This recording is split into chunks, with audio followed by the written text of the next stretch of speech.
어느 늦은 가을밤, 서울 변두리의 한적한 동네에 위치한 오래된 주택단지에는 짙게 깔린 안개가 내려앉아 있었다.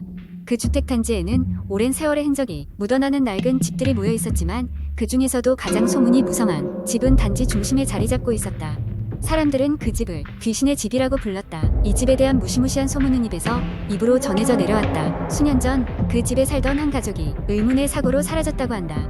이 가족의 흔적은 그 어떤 곳에서도 발견되지 않았고 경찰의 조사에도 불구하고 그들의 행방은 미궁에 빠졌다. 그리고 그 사건 이후 그 집에 들어갔던 사람들은 예외 없이 기괴한 일을 겪었다는 것이 소문의 주된 내용이었다. 여주인공인 수지는 그런 이야기를 전혀 믿지 않았다. 그녀는 오히려 귀신의 존재를 부정하는 쪽이었다.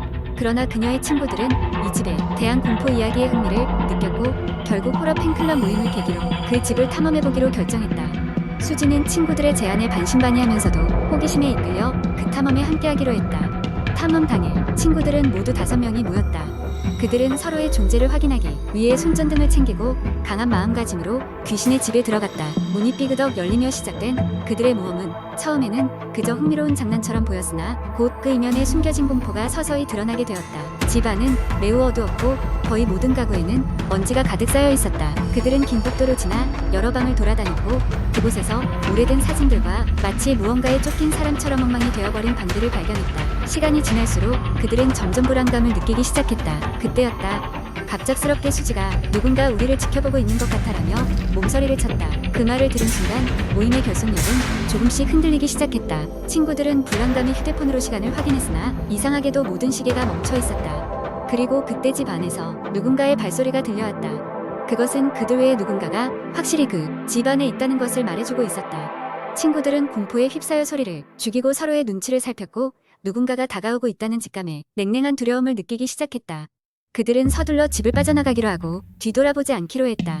하지만 그들이 집을 떠나기 직전 수지는 회의적인 그녀의 귀에 믿기지 않는 소리를 들었다. 그것은 분명히 누군가의 흐느끼는 소리였다.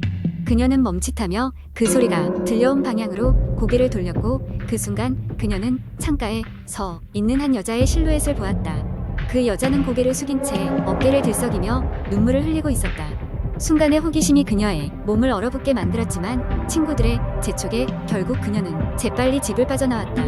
친구들은 비명과 함께 집을 뛰쳐나왔고 무사히 밖으로 나온 그들은 안심과 동시에 극도의 공포를 품고 그곳을 탈출했다. 이후로도 그날의 일이 실제로 있었던 것인지 아니면 그들 모두의 집단 환상이었는지는 알 수 없다. 하지만 수지는 그날 이후로 자신의 꿈속에서 여전히 흘러나오는 느낌 소리에 괴로워해야 했다. 그 집에 얽힌 미스터리는 여전히 많은 이들에게 전해졌고 아무도 그 집의 비밀을 밝히지 못한 채 귀신의 집은 여전히 그 자리에 서 있었다. 이 이야기는 수년 후 수지의 친구 중 한 명이 인터뷰에서 털어놓으면서 다시 주목받게 되었다. 그는 그저 단순한 경험담처럼 이야기를 풀어내었지만 그 인터뷰 방송이 나간 후 다시 그 집 주변에서 미궁에 빠진 사건들이 일어나기 시작했다. 결국 그 집은 도시정비 사업으로 사라질 운명이 되었고 사람들이 한숨을 돌릴 즈음 한 작업자가 그 집의 지하실에서 발견하지 말았어야 할 것을 발견했다. 그것은 실종된 가족의 흔적이었고 수많은 질문과 미스터리를 남긴 채 사건은 잠시 열린 채로 종결되었다. 그 작업자는 끝내 침묵을 지켰지만 그날 그의 얼굴에서는 깊은 피로와 두려움이 엿보였다. 이후로도 그 집과 관련된 미스터리는 여전히 많은 이들에게 두려움과 호기심을 불러일으키며 도시 전설처럼 전해 내려오고 있다. 두 번째 이야기, 서울 외곽의 한 작은 마을. 이곳에는 사람들 사이에서 전해 내려오는 무서운 이야기가 하나 있었다. 바로 하얀 여인에 관한 것이었다. 이 마을 주민들은 해가 지고 난 후에는 절대로 숲 근처에 가지 않는다는 불문율을 가지고 있었다. 그 이유는 바로 이 숲에서 정체불명의 하얀 옷을 입은 여인을 목격했다는 증언들이 있었기 때문이다. 젊은 시절 나는 이 이야기를 그저 웃어 넘겼다. 친구들과 함께 모험을 즐기는 것을 좋아했던 우리는 그 이야기가 그저 한낱 전설일 뿐이라 생각했다. 여름방학, 우리는 마을의 작은 언덕 위에 캠핑을 하기로 했다. 그곳은 밤이 되면 마을 전체가 내려다보이는 장소였다. 텐트를 치고 불을 피우고 우리는 즐거운 시간을 보내고 있었다. 별이 가득한 하늘 아래에서 공포 이야기를 나누며 분위기를 한껏 끌어올렸다. 그때였다. 갑자기 한 친구가 숲을 가리키며 소리쳤다. 저기 봐, 무언가 움직이는 것 같아.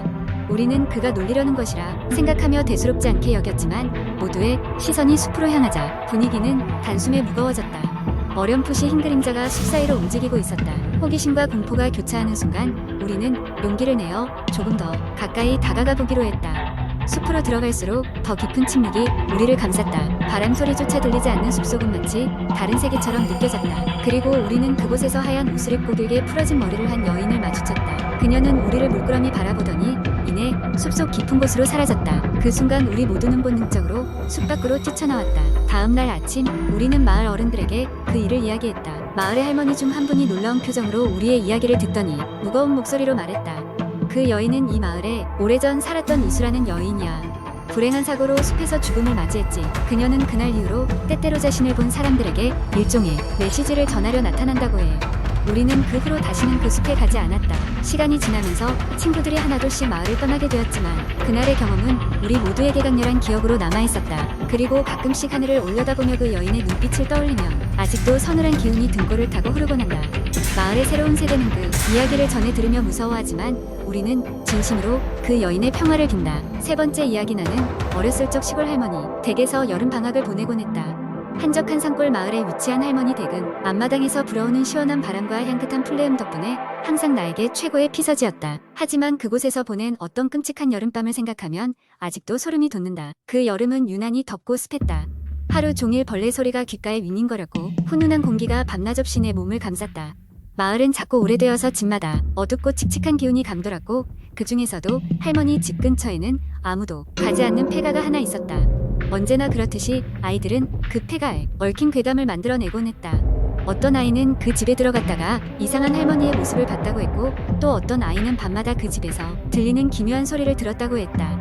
내가 그 일을 겪은 날도 무척 더운 날이었다. 낮 동안 마을 친구들과 강가에서 놀다가 집으로 돌아왔을 때는 이미 해가 지고 있었다. 저녁밥을 먹고 할머니와 짧은 대화를 나눈 후 나는 피곤에 지쳐 나무로 된 창틀이 삐걱거리는 작은 방에서 곧장 잠에 들었다.